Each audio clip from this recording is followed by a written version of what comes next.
Imaginez la scène. Vous vous trouvez face à une femme qui semble totalement inaccessible. Elle est sûre d'elle, belle et habituée à ce que les hommes se mettent en quatre pour l'impressionner. Pourtant, son regard est différent. Non pas comme celui d'un homme de plus qui tente d'attirer son attention, mais comme celui de quelqu'un qu'elle ne comprend pas vraiment, quelqu'un qu'elle désire sincèrement.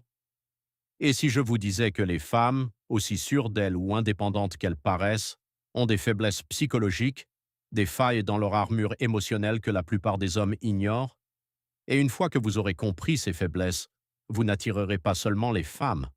Vous maîtriserez la dynamique sans même y penser. Il ne s'agit pas de manipulation. Il s'agit de comprendre ce qui influence véritablement les femmes à un niveau subconscient, car l'attirance n'est pas logique, elle est émotionnelle. La plupart des hommes se concentrent sur l'apparence, essayant d'impressionner par leurs mots, leur argent ou leur physique.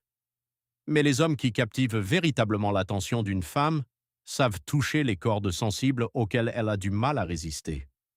Le philosophe stoïcien Épictète enseignait: ce n'est pas ce qui t'arrive qui compte, mais comment tu y réagis.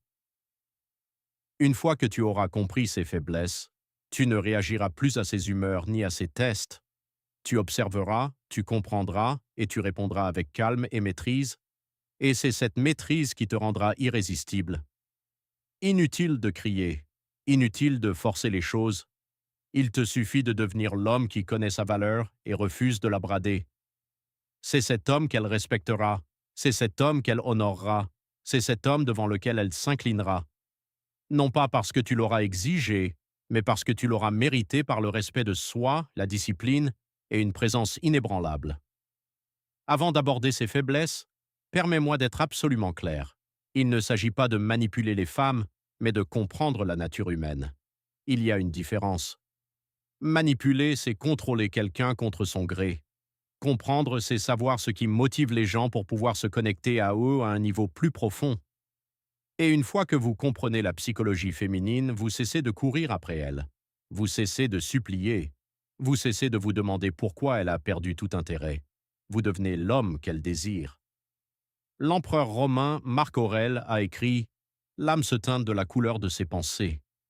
Lorsque vous développez des pensées de respect de soi, de sens à votre vie et de compréhension, votre âme commence à les refléter et elle le remarquera.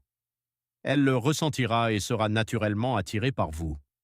Car dans un monde rempli d'hommes qui courent après les femmes, un homme équilibré et serein est rare et précieux. À présent, abordons la première faiblesse cachée qui vous donne un avantage considérable sur 99% des hommes. Première faiblesse, le besoin d'évasion émotionnelle. La plupart des hommes supposent que les femmes sont logiques en amour, croyant qu'elles choisissent leur partenaire en fonction de la stabilité, de l'apparence, voire du statut social. Mais la vérité, c'est que les femmes tombent amoureuses de l'expérience qu'un homme leur fait vivre et non de l'homme lui-même. Les femmes aspirent à un homme capable de les entraîner dans une réalité émotionnelle totalement différente. Pourquoi, à votre avis, fantasment-elles sur les bad boys, les inconnus mystérieux ou les histoires d'amour interdites?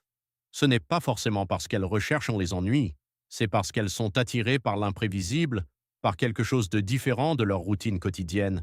Et c'est là que la plupart des hommes se trompent. Ils sont beaucoup trop prévisibles.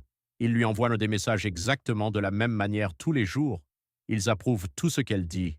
Ils la mettent à l'aise, mais ne la font pas se sentir vivante. Et c'est précisément pourquoi tant d'hommes finissent par rester dans la friend zone. Ils offrent leur compagnie, mais ils ne parviennent pas à susciter des émotions suffisamment fortes pour qu'elles les voient autrement. Le philosophe stoïcien Épictète enseignait: ce n'est pas ce qui t'arrive qui compte, mais comment tu y réagis. Et quand vous apprenez à créer un contraste émotionnel, vous ne réagissez plus à elle, vous suscitez une réaction en elle. Et c'est un pouvoir d'une toute autre nature. C'est le pouvoir d'un homme qui comprend que l'attirance ne réside pas dans les mots, mais dans les émotions qu'il lui fait ressentir. Alors, comment utiliser cela? Il faut créer un contraste émotionnel. Les femmes ne tombent pas amoureuses de l'homme simplement gentil, elles tombent amoureuses de celui qui leur fait ressentir quelque chose. Introduisez de l'imprévisibilité dans vos interactions. Ne soyez pas T,